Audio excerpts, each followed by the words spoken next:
Welcome to Second Take, the show that focuses on the issues behind the news.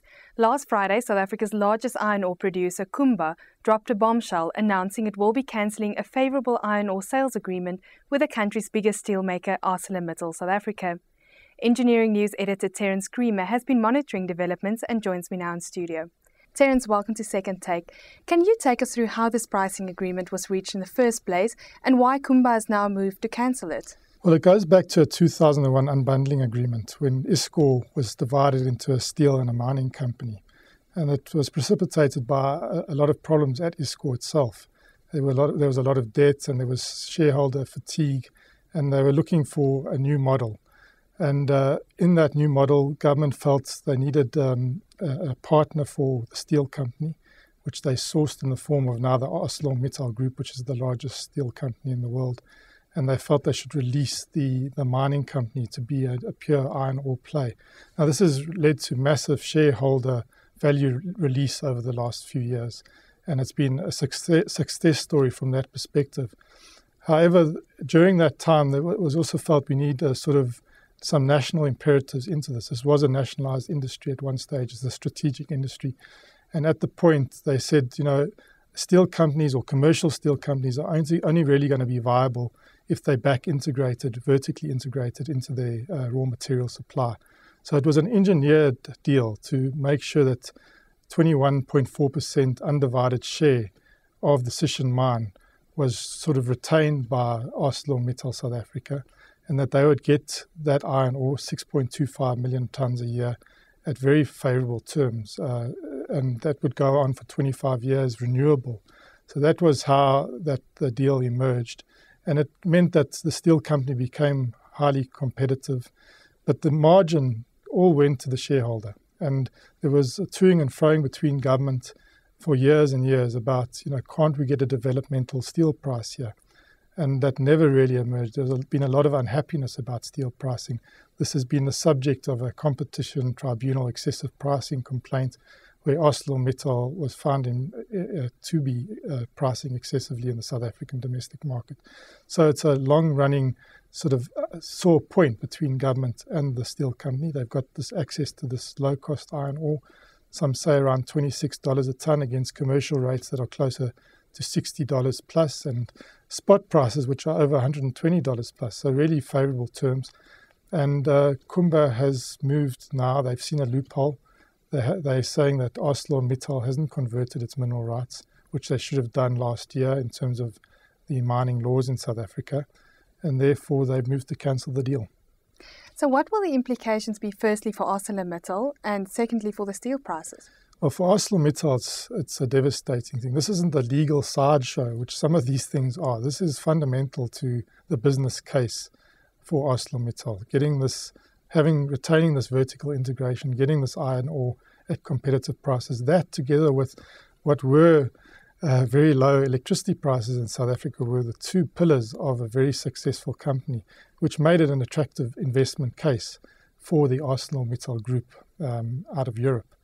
So it's devastating. We saw the share price as soon as it opened. The share was suspended from trading last Friday. It was going up steadily. It was at 116 Rand a share on Friday last week. It opened Wednesday afternoon it went all the way down to the high 80s level. It settled on 90 Rand a share to close.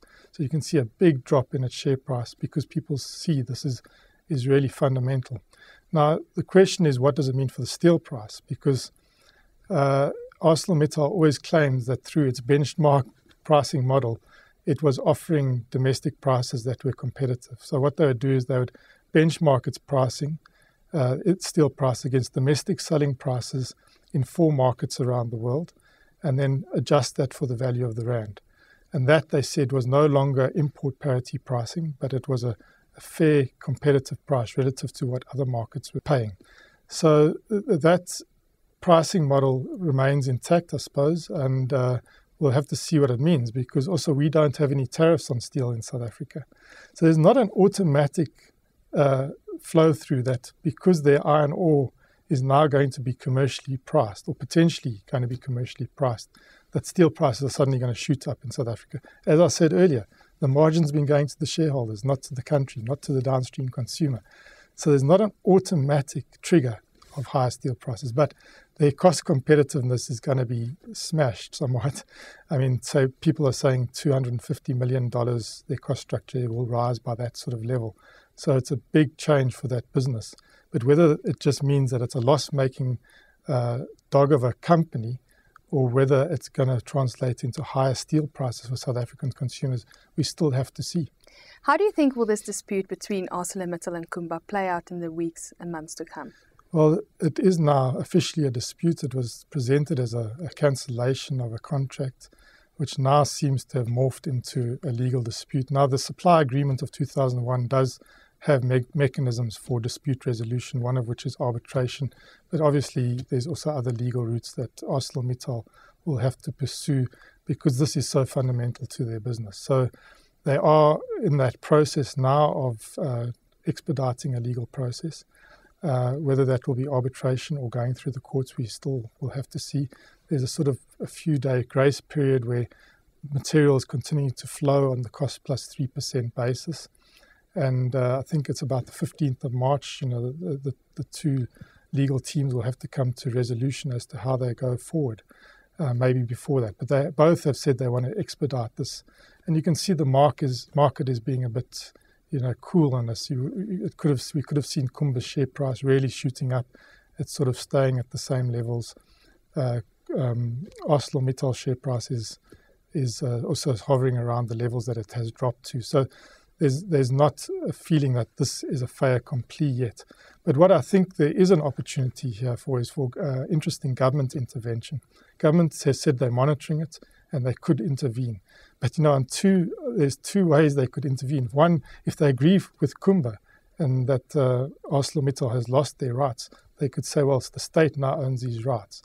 They could either use that as a way to encourage more black empowerment in that very valuable Sishen mine, or I think could actually use it as a major developmental lever, because you could come and you can say, well, we own these rights, 6.25 million tons. We think we should continue to supply this iron ore on a cost-plus basis to anyone who is able to beneficiate this iron ore locally. And in so doing, you must pass that benefit on to the consumer. So they could put a major lever and they could take this out of the domain of a greedy type shareholder dispute where all the margin either goes to Kumba and its shareholders or going to ArcelorMittal and its shareholders, and put it into a sort of the national developmental realm and saying, let's use this crisis as a lever to ensure more competitive steel prices in future. Terence, thank you very much.